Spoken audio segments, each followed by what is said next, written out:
Bismillahirrahmanirrahim. Assalamualaikum warahmatullahi wabarakatuh. Sekarang saya ingin menjelaskan mengapa wanita jangan mau jadi istri siri, apalagi jadi istri simpanan. Pernikahan siri itu pernikahan yang tidak dicatat dalam lembaran negara atau KUA. Yang pertama, konsekuensi dari pernikahan siri itu tidak ada administrasi yang sah yang diakui negara, yaitu nikah. Konsekuensi berikutnya, kalau kita mau bepergian pada tempat-tempat tertentu, dia menanyakan buku nikah. Mau kos, tanya juga oleh RT RW buku nikah.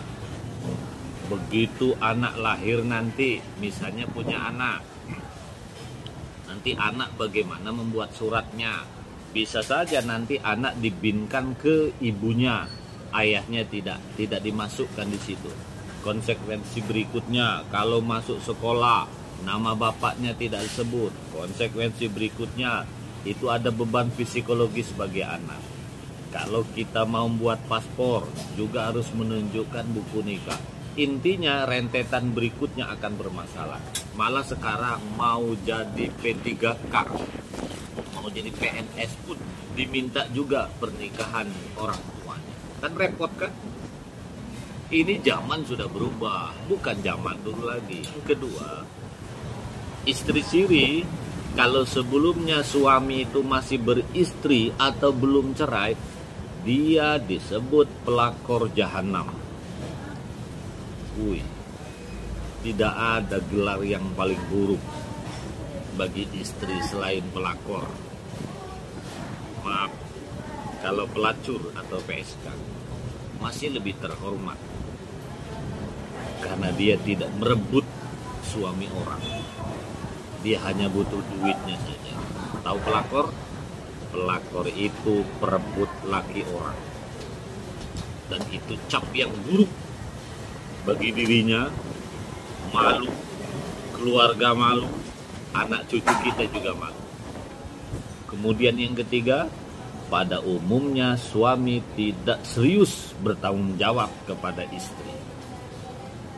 Istri yang sah saja, ada buku nikah, disaksikan ribuan orang ketika akad nikah, dan dipantau oleh keluarga besarnya. Banyak juga suami kurang ajar, tidak bertanggung jawab pada istri. Keluarga banyak tidak tahu, apalagi istri siri berada di perantauan dengan suaminya. Yang keempat, suami ini mudah selingkuh. Karena dia merasa kita ini bukan istrinya, hanya sekedar wanita biasa.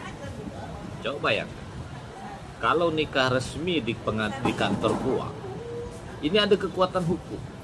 Tapi ketika menikah siri, suami biasanya menganggap kita ini nggak ada apa-apa, istri main-mainan saja. Maka suami mudah selingkuh lagi. Nikah resmi saja banyak selingkuh, apalagi nikah siri. Kemudian yang kelima, istri kesulitan nikah lagi. Kalau mau cerai, kalau kita nikah ada buku nikah, tak suka dengan kelakuan suami kita, sudah bosan, tinggal ke pengadilan ajukan gugatan cerai. Kalau suami tidak baik, maka pengadilan pasti akan ketok palu, gugatan dikabulkan, cerai, selesai. Silahkan nikah lagi. Tapi kalau nikah siri, bagaimana coba cerai? Kalau suami ngucap talak, enak. Dek, aku ceraikan kamu hari ini. Nah, selesai. Pada umumnya banyak laki-laki nikah siri ini menyiksa istri sirinya. Istri siri tidak diurus, tak bertanggung jawab, disakiti terus, tapi tidak mengucap talak. Sementara laki-lakinya bolak-balik kawin lagi kan. Istrinya ketika nak kawin lagi, mulutnya tak mengucap talak. Tersiksa kan? Karena ingat dalam hukum agama, meskipun wanita itu ditinggal 10 tahun oleh suami tak bertanggung jawab, istri mau nikah lagi tidak bisa, karena mulut suami tidak mengucap, kecuali terbukti suami itu mati. Kita mau ngajukan gugatan cerai ke pengadilan, kan nggak ada buku nikah. Bagaimana caranya? Mungkin bisa sidang isbat dulu. Sidang isbat ini kan juga butuh saksi ketika kita akad nikah dulu. Ada nggak saksi dan buktinya? Kalau tidak ada, kita akan kesulitan. Kemudian yang keenam, istri siri ini banyak dimanfaatkan oleh laki-laki yang berwatak penjahat. Contoh, pengedar narkoba, trafficking, dan kejahatan-kejahatan lainnya, money laundry, pencucian uang. Jadi kita sering dimanfaatkan macam-macam. Yang ketujuh, rawan mendapatkan kekerasan dalam rumah tangga. Istri siri ini dipukul, tak diurus, dimanipulasi, dan seterusnya. Bahkan ada yang dibunuh, termasuk baru-baru ini kan, tak perlu saya sebut ya.